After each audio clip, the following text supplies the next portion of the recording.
오늘 아침 일라디오. 오늘 아침 많이 춥습니다. 대관령의 아침 기온이 영하 13도까지 내려갔고요. 서울, 대전이 영하 1도, 전국의 아침 기온이 0도 내외로 떨어졌습니다. 이번 추위에 절정을 보이고 있는데요. 아직 수확 마치지 않은 농촌 지역에선 많이 당황스러우셨을 겁니다. 때이른 추위에 농작물 관리에 각별히 신경 쓰셔야겠습니다. 그런데 최근에 날씨만큼이나 농민들을 긴장하게 만든 일이 있죠. 요소가 문제입니다. 농수산물 운송을 위한 차량 요소수도 걱정인데 농사를 위한 요소 비료도 동났기 때문인데요. 상황이 이러니까 내년에 쓸 비료를 미리 사두려는 농민들까지 등장하면서 때 아닌 사재기 혼란까지 발생하기도 했습니다. 농촌 지역에서 체감하는 요소 부족 사태 생각보다 심각하다고 하는데요.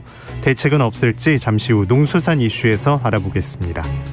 11월 12일 금요일 오늘 아침 일라디오 출발합니다. 저는 아나운서 김재홍입니다.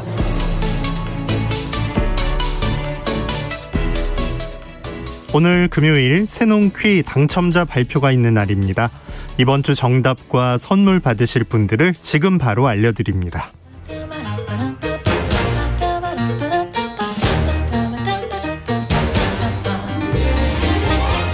우리 땅, 우리 바다에서 자란 맛있고 귀한 농수산물 정보가 있는 시간, 세상의 모든 농수산물 퀴즈 새농퀴. 이번 주 문제부터 다시 보겠습니다. 보은 아가씨 추석 비에 운다라는 속담이 있죠.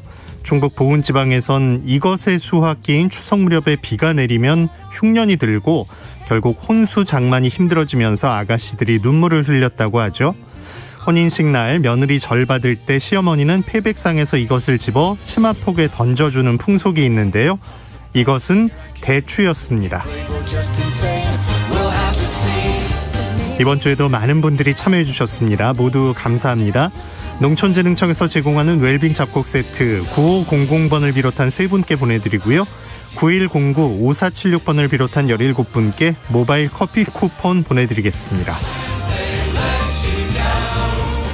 당첨되신 분들의 번호는 오늘 아침 일라디오 홈페이지 공지사항 게시판에 올려놓겠습니다. 또 개별적으로 연락드리고 있으니까요. 기다려주시기 바랍니다. 우리 농수산물에 대한 다양한 정보가 있는 시간, 세상의 모든 농수산물 퀴즈 새농퀴. 다음 주에도 풍성한 선물과 함께 돌아오겠습니다. 많이 참여해 주시고요. 우리 농수산물도 더 많이 애용해 주시기 바랍니다.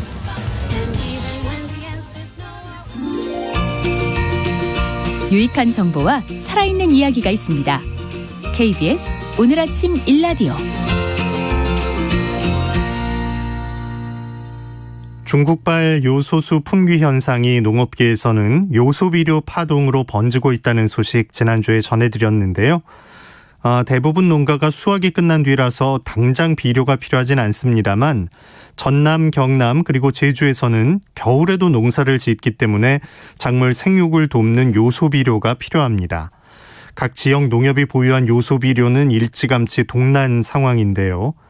지난 10일 국회 농림축산식품해양수산위원회 여당 의원들과 정부, 청와대 관계자는 국회에서 당정청 협의회를 열고 농업용 요소 수급 대책을 논의했다고 하는데요.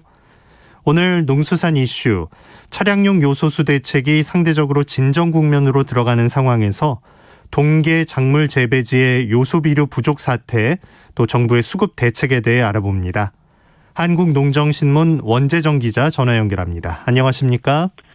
네, 안녕하세요. 한국농정신문 원재정입니다. 네, 요소비료를 구하지 못한 농민분들이 어려움을 겪고 있다고요?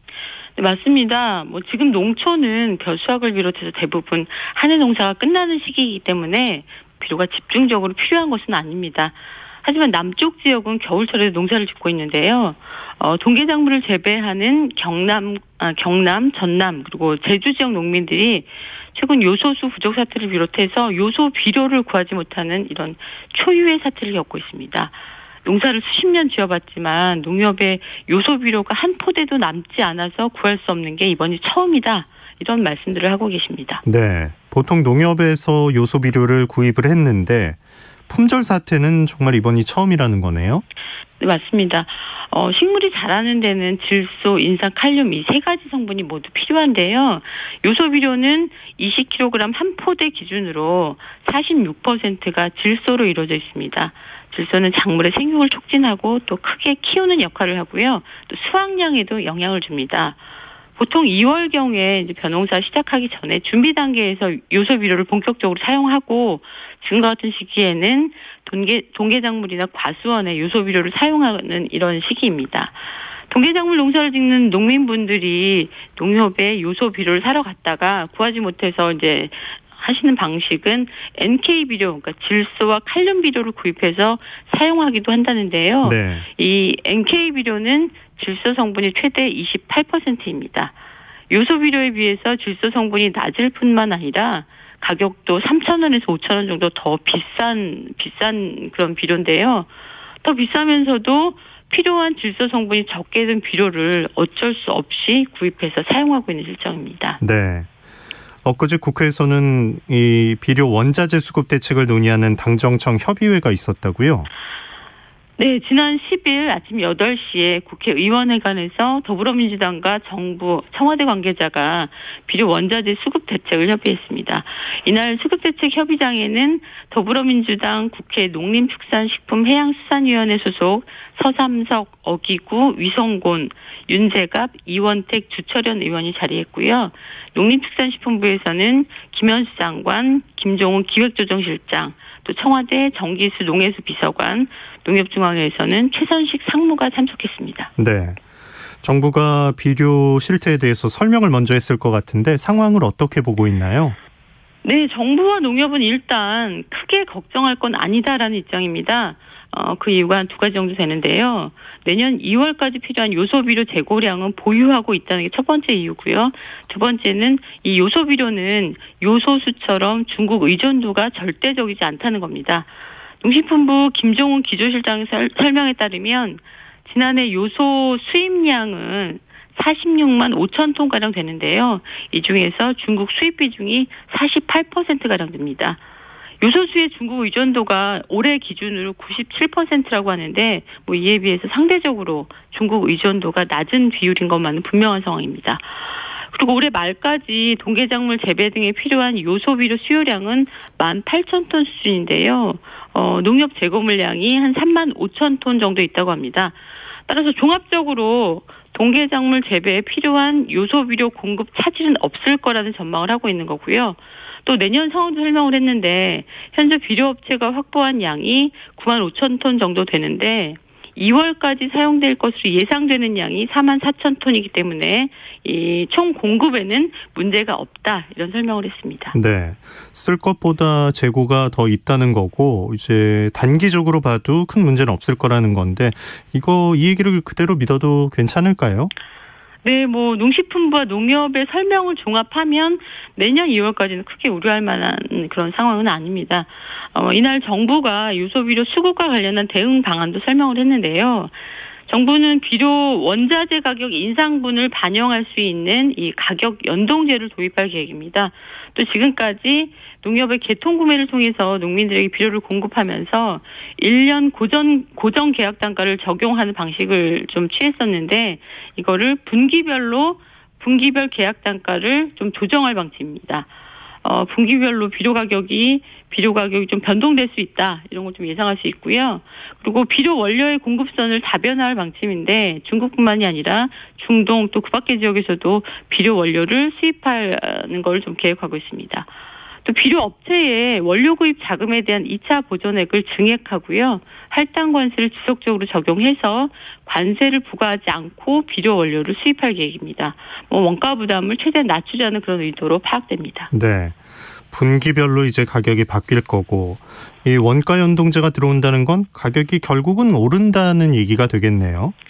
네, 지금 상황에서 가까운 중국에서 비료 원료를 수입하지 않고 중동에서 수입을 한다 이렇게 가정을 하면 물류비부터 더 들게 되니까 결국은 비료 가격 인상이 당연시되는 상황입니다. 당정청 협의회에서 이 비료 가격 인상분에 대한 부담을 어떻게 할 것인가 하는 이런 정부의 구체적 방안은 확인되지 않았습니다. 지역구 농민분들의 어려움을 잘 아는 이 농해수 위원들은 그 문제를 집중적으로 좀 추궁을 했는데요. 네. 주철원 의원 같은 경우는 이대로 가면 비료 가격이 80% 인상될 수밖에 없다 이렇게 우려하면서 지난 8일 농해수위 내년도 예산안 의결 자리에서 밝혔지만 비료 가격 이 80% 인상 부담을 농민들에게 좀 최소화할 수 있는 방안이 대책회의의 핵심이 돼야 한다 이렇게 강하게 주장했습니다. 특히 내년 예산안에 반영한다는 메시지를 좀 분명히 해서 농민들의 불안을 잠재워야 요소 비료를 더 사들이는 이런 일들도 줄일 수 있다 이렇게 지적을 했습니다. 네. 지금은 이제 있는 걸 나눠서 써야 하는 때인데 진짜 값이 오른다고 하면 농민들은 좀 걱정이 될 수밖에 없겠어요. 예, 뭐 지금 정부와 농협의 수치상 요소 비료 재고량은 2월까지 충분하다고 하지만 농촌 지역에서 체감하는 요소 비료 문제는 생각보다 심각한 상황입니다. 제가 이제 당정청 협의회 취재 이후 그날 저녁에 제주에서 감귤 농사를 짓는 김인천 씨와 통화를 해서 좀 실제 상황을 물어봤는데요. 제주 지역에서 함께 감귤 농사를 짓는 분들이 요소 비료를 좀 구할 데 없냐. 지금도 뭐 옆에 와서 계속 문의를 하고 네. 전화도 하고 있다 이렇게 얘기를 했고 김인천 씨 역시 본인의 감귤 농사 규모에 통상 20포대의 요소 비료가 필요한데 현재로선 단 한 바가지도 구할 수 없다. 굉장히 답답해했습니다. 지금 이제 제주도가 굉장히 이제 날씨가 추워졌고 한라산에 눈이 17cm나 쌓일 정도로 월요일부터 급격히 추워졌는데요. 감귤나무가 이 갑작스러운 추위에 잘 견디기 위해서도 요소 비료를 연면시비 해줘야 이 수세 회복에도 도움이 되고 내년 감귤 농사에도 차질이 없다고 합니다. 네. 당장 지금 시점이 중요한 건데 제주 지역은 그럼 요소 비료 구하기가 지금 전반적으로 힘든 상황인 건가요? 예, 맞습니다. 농협의 제주 지역 본부에 따르면 현재 지역 농협의 요소 비료 재고량은 전혀 없는 상황입니다. 농가들이 불안한 마음에 뭐 평소보다 조금 더 구매를 한 것도 물론 뭐 영향을 주고 있지만 공급 자체가 없는 것이 핵심적인 원인이라고 하는데요. 제주 지역만 보더라도 가온하우스 또 수확이 끝난 극조센 망감류, 마늘밭 등의 동계작물 재배지에 당장 요소 비료가 필요한 상황이지만 지급한 물량이 전혀 없는 상태라는 겁니다. 중국에서 이 요소 수입이 재개된다고 하더라도 이를 선별하고 가공하고 이런 단계를 거쳐야지 비료가 생산되기 때문에 실제 이 요소 비료 공급 시기는 원자재 수입 이후 일주일에서 보름가량이 더 소요되는 게 일반적인 이 시간 소요 상황인데요. 상황이 이렇다 보니까 농협중앙회가 보유한 요소 비료를 긴급히 제주 지역에 공급하는 것이 좀 필요한 상황입니다. 빨리 좀 실어 날라야겠는데 예. 자꾸 이런 얘기가 들리면 이제 또 당장 농사의 차질도 예상이 되면서 좀 불안한 마음이 좀 많으시겠어요. 예, 이 요소 비료 공급량 부족 상황이 장기화되면 지금도 좀 뭐 지역별로 문제가 되긴 하지만 두세 달 후인 2월에 동계작물 12시기에 또 문제가 커질 수밖에 없습니다. 이 시기에 작물은 겨울 추위를 견디고 순이 올라오는 시기다 보니까 요소 비료가 반드시 필요하고 이 부족하면 생산량 감소로까지 이어지는데요. 요소 비료 부족에 따른 생산량 감소가 적게는 30%, 많게는 50%까지라고 이 현장에서는 얘기하고 있습니다. 농산물의 특성상 5%만 적게 생산되거나 또 5%만 많이 생산돼도 시장 가격이 요동치는 이런 특수성이 있습니다. 네. 결국 요소 비료 부족 사태는 동계작물 수확기인 5월에서 6월에 가격 파동으로 번질 가능성도 지금 점쳐지고 있는 상황인데요. 정부가 요소 비료 수급 문제, 지역적 수급 불균형 문제, 여기에 가격 인상 부당 문제까지 선제적 대책을 마련해서 하루빨리 발표하는 것이 이 농촌의 혼란을 잠재우는 길입니다. 네, 농수산 이슈 한국농정신문 원재정 기자와 함께했습니다. 고맙습니다. 네, 고맙습니다.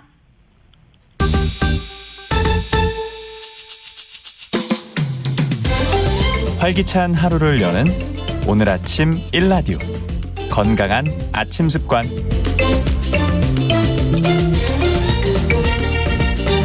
안녕하세요. 오늘 아침 힐링타임. 저는 필라테스 하는 방송인 양정원입니다. 잘못된 자세나 스트레스로 목에 통증이 있는 분들께 특히 좋은 목 좌우 스트레칭. 함께 해보실까요? 가장 기본적인 동작이지만 목, 어깨 근육 뭉침을 풀어주고 유연하게 해주는 동작입니다. 자, 먼저 머리를 오른쪽으로 지그시 기울여 주세요. 손이 자유로우신 분은 오른손으로 머리 반대쪽을 감싸고 오른쪽으로 당기듯이 지그시 눌러주세요. 이때 왼쪽 어깨가 따라 올라가지 않게 주의해 주세요. 하나, 둘, 셋, 넷, 다섯. 이때 귀가 어깨에 닿는 느낌으로 쭉 늘려주세요. 자, 이제 왼쪽으로도 천천히 머리를 기울여 목을 늘려볼게요. 하나, 둘, 셋, 넷, 다섯. 가능하시면 좌우 5초간 3회씩 반복해주세요. 오늘도 여러분의 건강한 하루를 응원합니다. 저는 양필라 양정원이었습니다.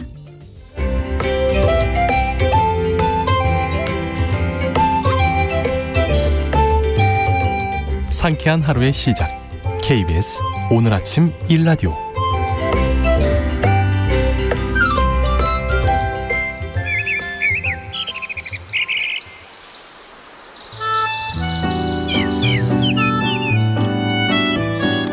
숲으로 가는 길. 숲으로 가는 길, 숲해설가 김서정 작가와 함께합니다. 안녕하세요. 네, 안녕하세요. 네, 오늘도 걷기 좋은 길 숲으로 떠나볼 텐데요. 어느 숲으로 안내해 주시겠습니까? 네, 나무처럼 생각하기라는 책을 보면요, 나무는 우리에게 끊임없이 신호를 보낸다. 인간의 기나긴 여정 동안 인간과 세계를 연결해 준 것이 바로 나무다. 그래서 우리가 현재 살아가고 있는 곳은 나무의 서식지이자 점령지인 한 행성이다 라는 글이 있는데요. 네. 평소 숲과 나무에 무관심하게 지내다가 힘들고 어려운 일이 오게 되면 근심 걱정 덜어놓고 푹 쉬면서 살고 싶다는 생각을 하게 되는데요. 그러한 것을 우리는 무릉도원 혹은 유토피아라고 부르고 있습니다. 그것을 배경으로 이루고 있는 생명들이 바로 나무들입니다. 단테 신곡의 천국편을 보면 장미가 불꽃처럼 자리 잡고 있고요. 극락을 묘사한 글이나 그림을 보면 화려한 연꽃들이 놓여 있고요. 서유기를 보면은 옥황상제가 살고 있는 하늘나라는 향기 좋은 복숭아꽃이 만발한 곳입니다. 네. 이처럼 나무들은 우리에게 좋은 터전을 준다는 신호를 늘 보내는데 우리는 그걸 잊고 사는 것 같습니다. 그래서 오늘은 이름 자체에서 평안함을 주는 경기도 부천 무릉도원 수목원을 소개해드리겠습니다. 네. 자, 수목원 이름에 무릉도원이 들어가 있다. 이것도 참 특별한 것 같은데 어떤 곳입니까? 네. 2012년 10월 개원한 부천 무릉도원 수목원 주위에는 이보다 먼저 2000년에 들어선 자연 생태 박물관이 있고요.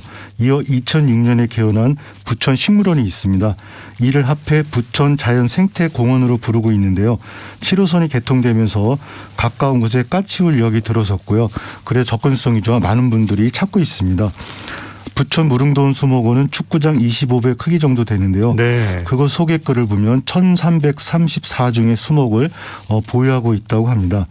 무릉도원 수목원은 이름답게 현실 세계와 이상 세계를 구분하는 상징물을 만들어 놓았는데요. 예. 사람들이 살아났던 모습을 재현해 놓은 농경 유물 전시관을 지나면 전리석의 기암절벽에서 오리 연못으로 폭포가 쏟아집니다.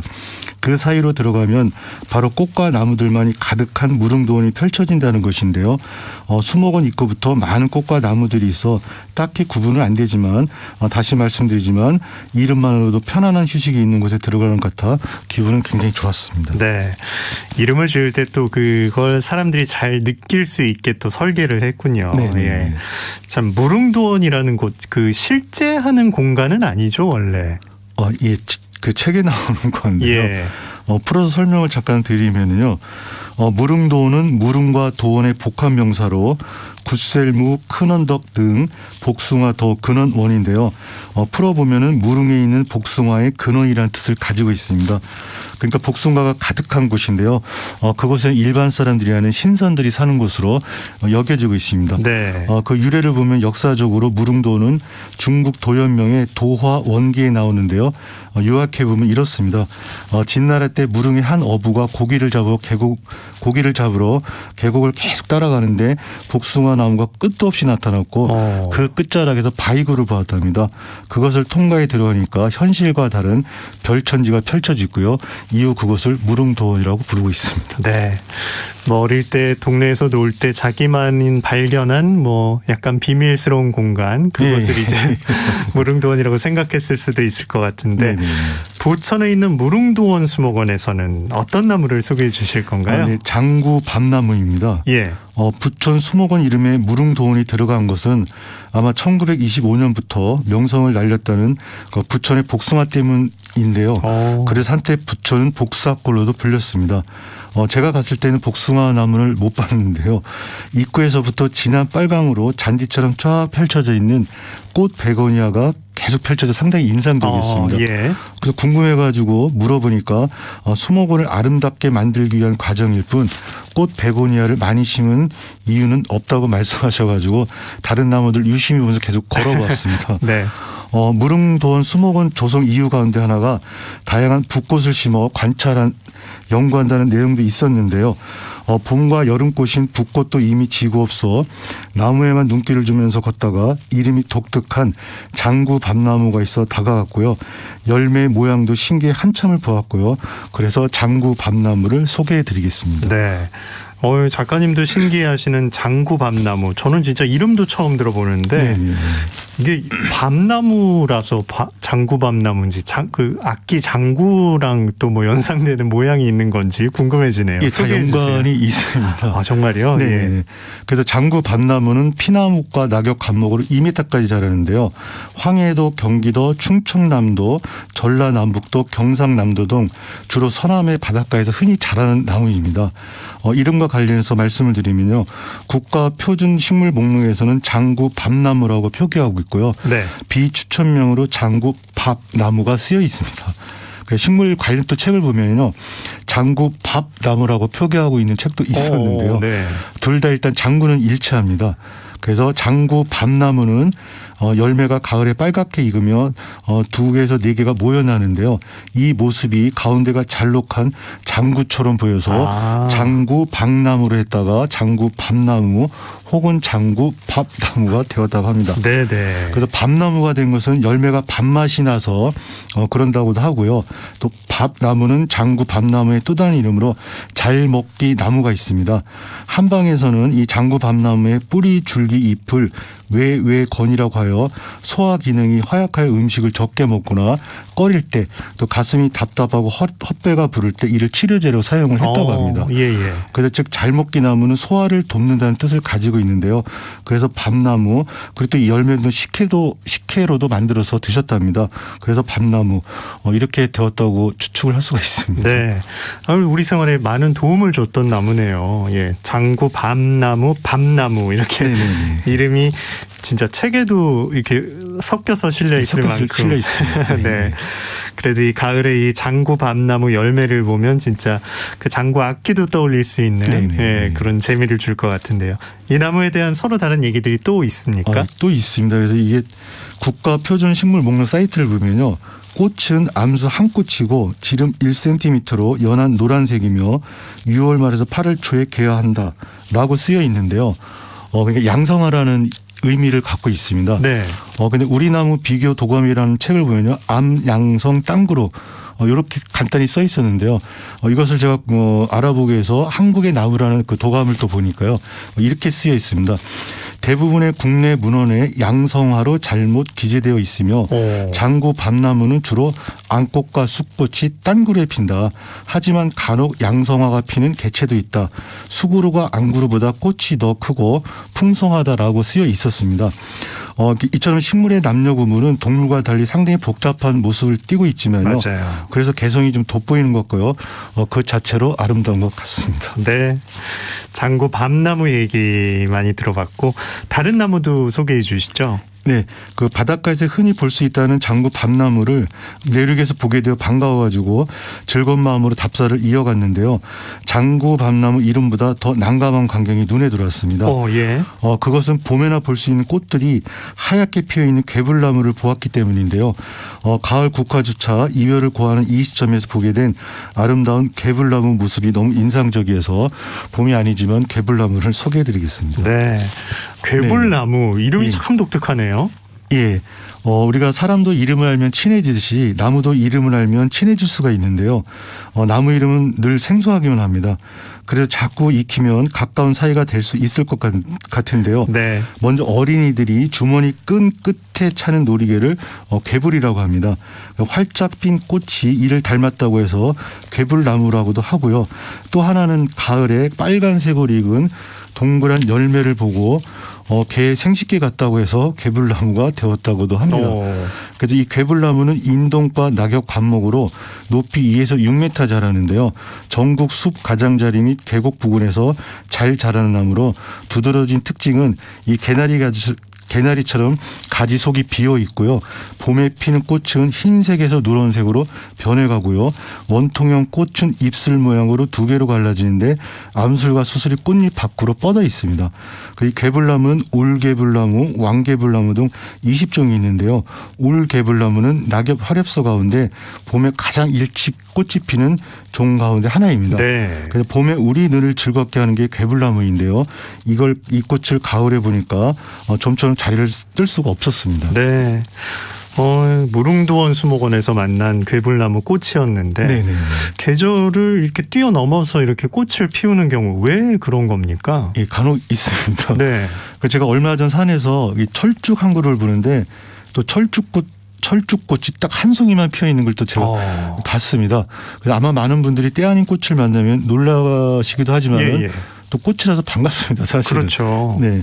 그래서 제때도 아닌데도 꽃을 피울 수 있는 거는 온대 지방의 식물들은 여름에 겨울눈을 만들기 시작합니다. 겨울눈 안에서 다음에 나올 꽃과 잎을 미리 준비하는 건데요. 내게 곤충이 없는 겨울에 꽃을 피우지 않고 봄에 피우기에 꽃눈에 개화를 억제하는 식물 호르몬을 축적해 놓습니다. 앱시스산이라는 호르몬이 자연스레 없으면 꽃이 피게 되는 건데요. 간혹 꽃눈들 중에 이 양이 부족한 꽃눈이 생길 수가 있고요. 이들은 겨울을 나기도 전에 호르몬이 모두 분해되어 갑자기 따뜻해지면 꽃을 피우게 됩니다. 특히 개나리가 이 호르몬 양이 적어서 겨울에 느닷없이 핀 개나리를 가끔 볼 수가 있는데요. 예, 모든 생물은 환경과 조건에 따라 다른 생장법을 갖고 있다는 생각을 하시면 편안하게 식물을 보실 수 있을 것 같습니다. 네. 참 무릉도원에 식물이 없다면 그건 진짜 무릉도원이 아닌 거잖아요. 네네. 근데 예정에 없던 꽃까지 이렇게 만날 수 있다면 진짜 그 자체로 기분이 참 좋아질 것 같아요. 예, 맞습니다. 우리가 생각 하나에 따라 지금 현실이 천국도 되고 지옥도 되는 것 같은데요. 한결같은 나무를 가까이 하면서 편안한 마음에 이르면 좋겠다는 생각을 부천 무릉도원 수목원에서 해봤습니다. 네. 숲으로 가는 길 숲해설가 김서정 작가와 함께했습니다. 고맙습니다. 네, 감사합니다.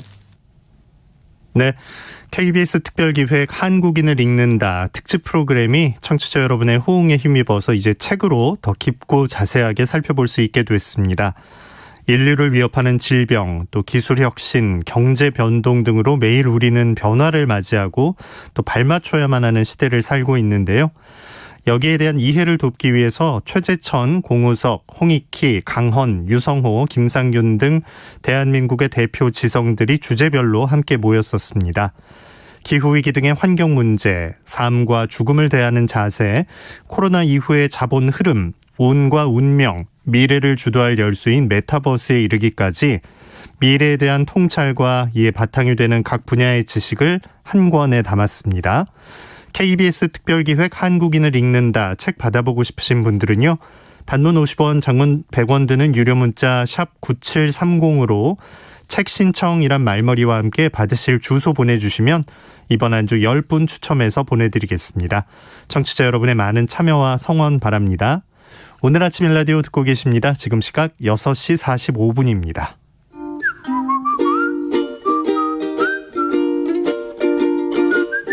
오늘 아침 일라디오 김재용 아나운서의 진행으로 듣고 계십니다.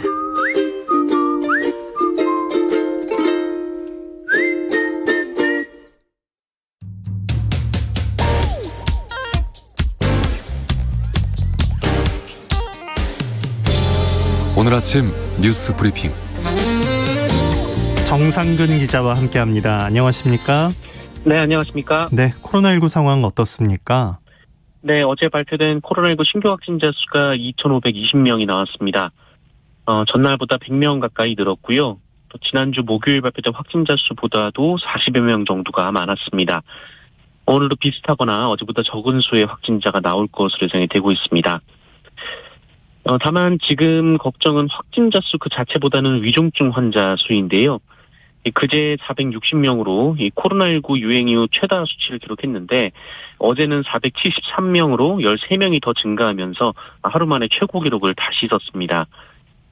정은경 질병관리청장은 어제 국회에 출석해서 현재 상황이 지속된다면 단계적 일상 회복 1단계를 지속하거나 방역 조치를 강화할 수 있다라고 말했고요.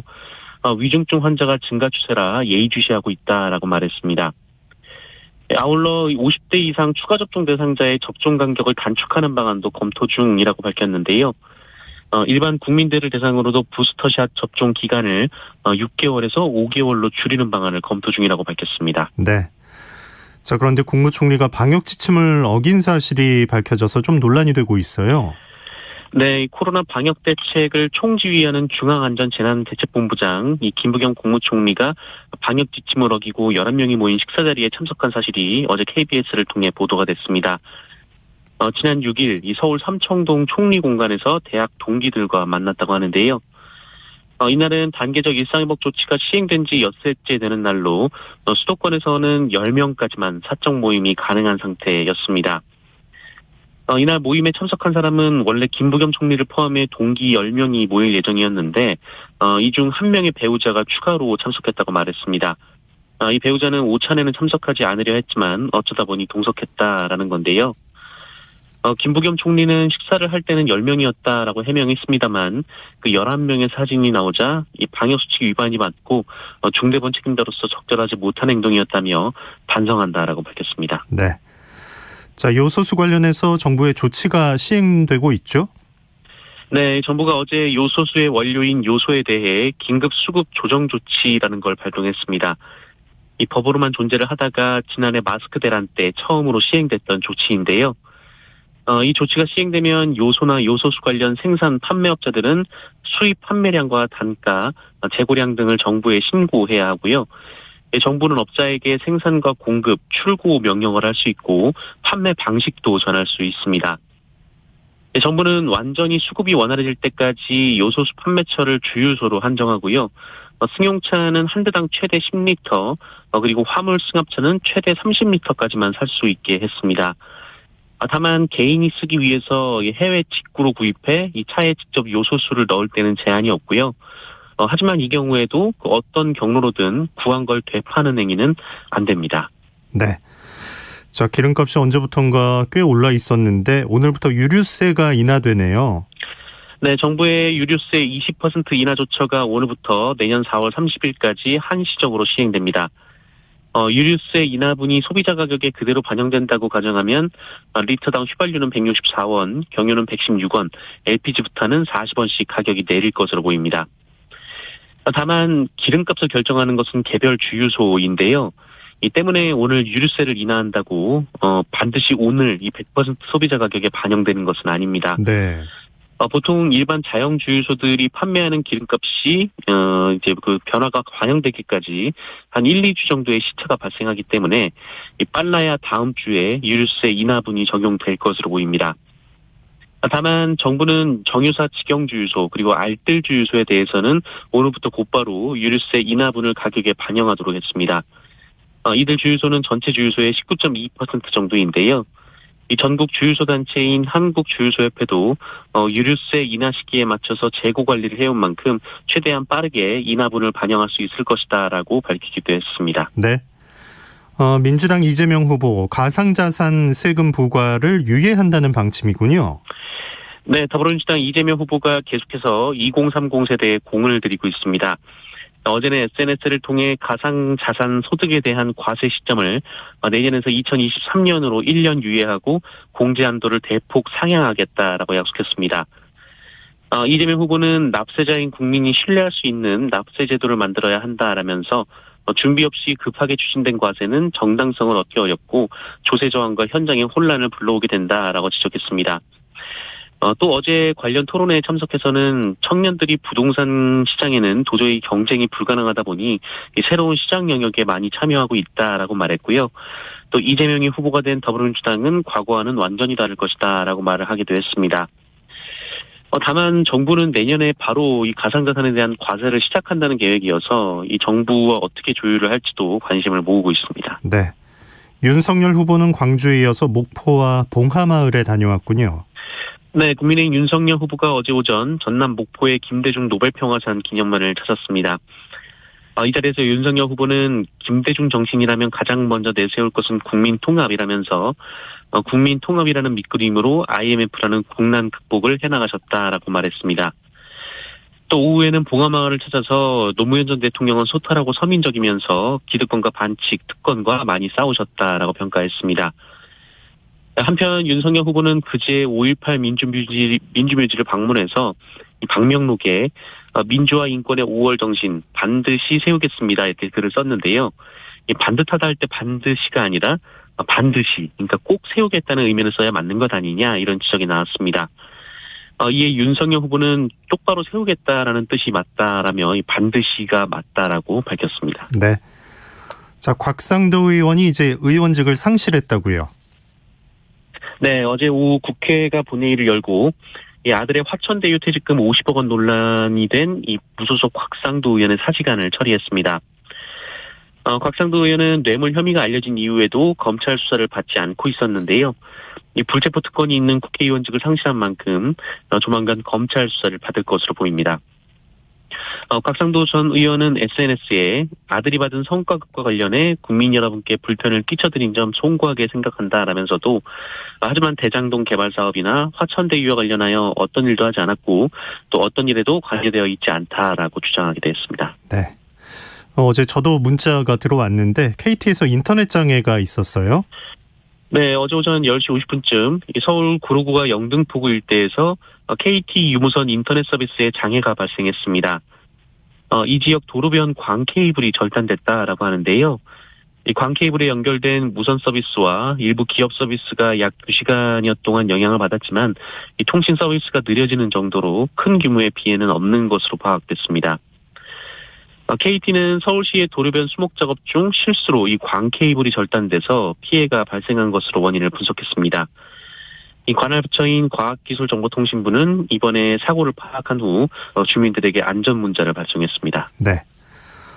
외교관이 뺑소니 사고를 내고 조사도 거부하고 있는 중이라고요? 네, 주한 미군 대사관 소속의 외교관들이 이 택시를 들이받고도 아무런 조치를 취하지 않은 채 그대로 달아난 사건이 발생했습니다. 어제 오후 5시 35분쯤 이 서울 용산구 남산 3호 터널 인근에서 주한미국 외교관이 다른 3명을 태우고 운전하던 차량이 차선을 변경하던 도중 택시 후면 범퍼를 들이받았습니다. 피해를 입은 40대 택시기사는 곧장 가해 차량을 쫓아가서 운전자인 외교관을 향해 말을 걸었습니다만 이 외교관은 멈추지 않은 채 용산 미군기지 인근까지 계속 주행을 했고 피해자도 따라갔으나 미군이 출입을 통제하면서 실랑이가 벌어졌습니다. 경찰이 신고를 받고 출동해서 현장에서 그 외교관의 신분을 확인하려 했는데 이 탑승자들은 창문도 열지 않았고 음주 측정을 비롯한 모든 조사에 응하지 않았습니다. 결국 미군 기지 안으로 들어가 버렸고 경찰은 이를 제지하지 못했는데요. 주한미국 대사관 측은 언론 보도 내용에 동의하지 않는다라면서 해당 사건을 철저하고 공정하게 수사할 것이다라고 밝혔습니다. 네. 자, 우리 축구대표팀 모처럼 관중들 앞에서 승리를 거뒀어요. 네, 코로나19 확산 이후 어제 고향 종합운동장에서 이 월드컵 아시아 최종 예선이 열렸을 때 처음으로 3만 명의 관중이 들어왔습니다. UAE와 경기를 했는데요. 황의조 선수가 부상으로 빠져서 이 조규성 선수가 최전방에 섰고 손흥민, 황희찬, 이재성 선수 등 유럽에서 뛰고 있는 선수들이 2선에 배치가 됐습니다. 시작부터 UAE를 강하게 몰아세웠는데요. 골대만 3번 맞추는 불운을 겪었습니다만 황인범 선수가 전반 36분 페널티킥을 얻어냈고 황희찬 선수가 득점으로 연결했습니다.